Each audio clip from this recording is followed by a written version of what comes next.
Clive, you're back. I am. And with glad tidings for once. Hugo Kupka is no more. Well, I'll be. All of our comrades who lost their lives back at Sid's place be smiling down at you right now. We had a stolus from Lubor saying Drake's fang had fallen. I expect that was your doing as well, was it? It's a long story. One for the history books, I'll bet. Welcome home, Clive. It's good to be back. You look better. I feel it. Which means I'm coming on your next little adventure. You're not leaving me behind again. Wouldn't dream of it. Otto. Any word on the Royalist movements since I've been away? Shouldn't you be putting your feet up? If you really want to know, go and have a word with Vivian. Thank you. I will.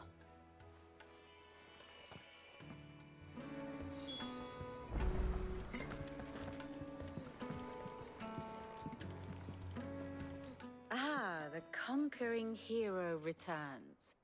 And with hardly a scratch on him. I may have picked up one or two.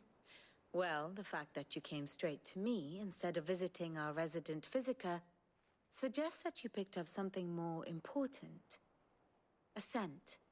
The scent of Waludas. The very same. But whatever plans Kupka was hatching with the Royalists, he took them to his grave. As did his men. Slaughtered by the orcs who'd taken over the Fang. Orcs, Vivian. I've never seen such creatures in Storm before. The Waludas must have ferried them over from Ash, but why? Why work to rescue Kupka only to invade his home, the mother crystal of an allied nation, and let both fall? It makes no sense. Do you know the tale of the blind men and the Adamantus? One can often be led astray by focusing too closely on individual details. One must instead see the bigger picture. And what bigger picture is there than my map?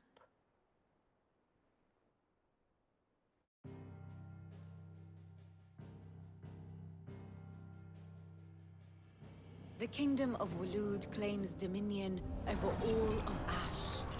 It is a nation forged by the bloody conquest of Barnabas Tharm, the dominant of Odin. The Canvarian War of Independence in 849. The Battle of the Twin Realms in 865. The Battle of Belinus Tor in 873. Wheresoever his armies fought, Odin was found where the fighting was fiercest. But of late, the warrior king appears to have laid his sword to rest. Battle rages for control of the crystalline dominion.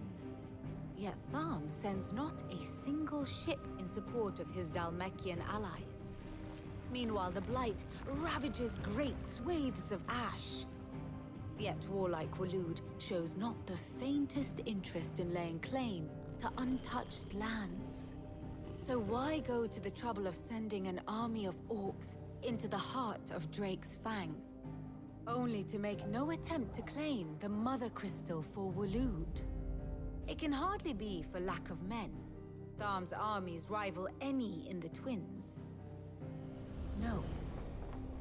We have not seen the last of the Waluda standard. Odin will ride again. It is but a question of when. And on that day, who will be trampled underfoot?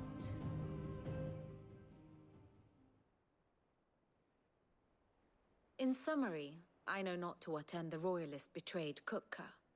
I know only that it is part of some broader scheme.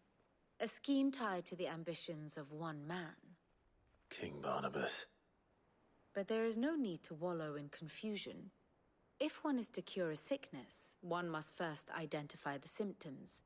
And your Lord Uncle has volunteered to do just that by keeping an eye on the Royalists' movements. He's really throwing himself into this. Indeed he is. Which means all that remains for us to do is await his reports.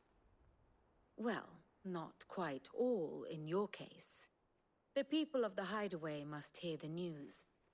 Justice has been done. Hugo Kupka is dead. The wounds he left that night are still raw, especially for those who lived with Sid the longest. Tell them that those wounds might finally begin to heal. Consider it the price of today's instruction. I've never known you to be sentimental. What can I say? I am only human. And we are, all of us, sentimental animals at heart. I suppose we are. Very well. I'll go and spread the word.